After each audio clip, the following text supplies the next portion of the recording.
এটা ধরো আমাদের দেশ। ওকে, এই দেশের মধ্যে 60% মানে আমার আমার জায়গা মানে কি, আমাদের কোম্পানি আছে। ধরো আমাদের অনেক কোম্পানি আছে যেগুলো আমাদের দেশের কোম্পানি, সেই দেশের কোম্পানি 60%। 40% কি বাইরের কোম্পানি এসে আমাদের দেশে চালাচ্ছে, তারা জিনিসপত্র বিক্রি করছে। তো তো এখানে আমরা জিএনপিতে কি আমরা সবটাকে ধরবো?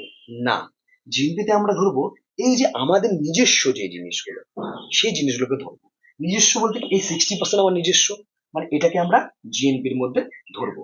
জিএনপি, ওকে, এই 60%টাকে ধরবো। তাহলে এবার বলবে যে 40%টাকে ধরবো না। না, ফরেন যে কোম্পানিগুলো, মানে বাইরে যে কোম্পানিগুলো এসছে, সেই কোম্পানির টাকাটাকে আমরা ধরতে পারবো না। টোটাল যে এক বছরের টাকাটাকে সেটা ধরতে পারবো না। আর কোন টাকাটাকে ধরবো? এই যে আমি যে বাইরে প্রথমে স্টল গুলো খুলেছিলাম, বাইরের স্টল গুলো খুলেই তো আমার দেখলাম ইনকাম হচ্ছে। সেই ইনকাম থেকেই তো আমি বললাম, আমি তো আমার নতুন একটাই খুললাম। তো এই যে আমার যেই কোম্পানিগুলো, মানে আমাদের দেশের যেই মানুষজনরা বাইরের দেশে, এগুলো ধরো বাইরের দেশে গিয়ে আমি কোম্পানিটা খুলেছি, সেই কোম্পানি থেকে যত ইনকাম আসবে, মানে এক বছরের মধ্যে যত ইনকাম আসবে, ঠিক আছে, অন্তিম মূল্যে, ঠিক আছে, যত ইনকাম আসবে, সেই জিনিসগুলোকে আমরা এইখানে ধরবো। ওকে, এই যে টোটাল তিনটে, এইখানে যেটা আসবে